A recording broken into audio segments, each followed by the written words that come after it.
Every year, millions of pilgrims gather to pray collectively. They stand shoulder to shoulder in these massive crowds, asking for solutions to the world's most severe crises. Yet the situations on the ground remain entirely unchanged. These supplications are highly specific. For decades, massive crowds have repeatedly pleaded for intervention in physical conflict zones like Jerusalem and Kashmir. But on the ground, prayers are met by tangible systems of defense and warfare. Material power, logistics, and engineered intercepts dictate the airspace, entirely overriding passive supplication. If millions of people asking for the same thing yields zero results, the mechanism we are relying on is broken. Our current understanding of how divine intervention actually triggers is misaligned with reality. Religious practice has been reduced to a private checklist. Rituals are performed to secure personal peace of mind or to erase an individual's past mistakes, completely divorced from real-world consequences. A framework originally designed to organize society and enact global justice has been compressed into an isolated habit. It is an individualized faith that requires nothing from the believer beyond a series of personal routines. Even the most significant sacred journeys are now treated like spiritual vacations. Pilgrims travel to seek personal forgiveness, rather than treating the gathering as a global summit to address the state of the world. When faith operates strictly as a self-serving transaction, the collective prayers of millions generate no real-world leverage. They remain an echo in a void, powerless to alter a single geopolitical reality. Consider the historical precedent of Commander Khalid bin Walid. He famously stepped onto a battlefield to face an opposing force. This diagram illustrates the true sequence of divine intervention. It only manifests when strategy, risk, and physical effort are pushed to their absolute limits. Divine help isn't the starting point. It is the element that meets a human being who has already exhausted every material possibility. Watching the effort variable drop to zero shows what happens when we pray for corruption to end without actively organizing to fight it. Without that prerequisite of maximum actionable effort, the entire sequence remains incomplete. Tangible effort in the physical world is the mandatory prerequisite for divine assistance.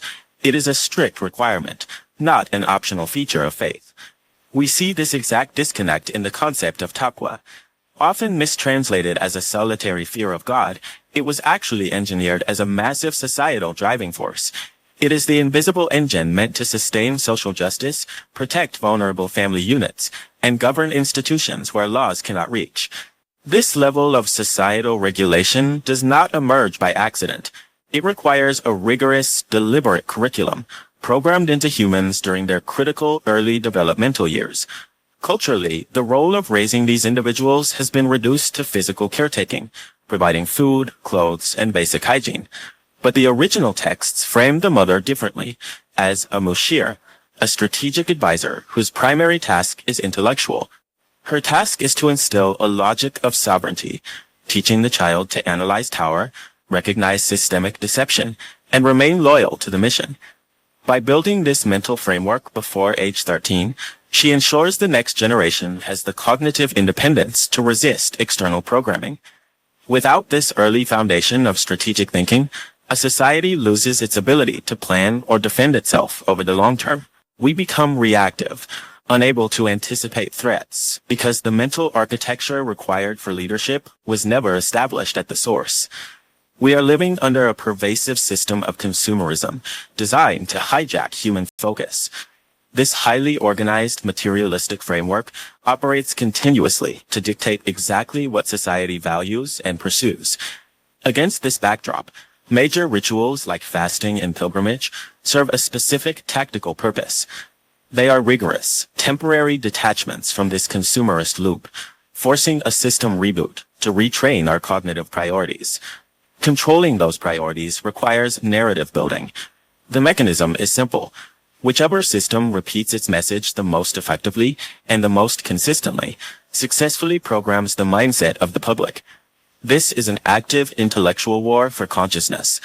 Relying on passive, occasional rituals provides no defense against a massive 24/7 systemic attack on the human mind. Modern society encourages small, individualistic thinking focused entirely on personal gain. But the original mandate requires thinking at the scale of Alameen, encompassing the entire universe and the collective welfare of all humanity. Forcing a cognitive shift of this magnitude requires the consistent, repetitive study of the original textual sources.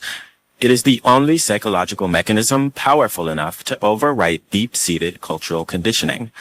Success relies entirely on consistency.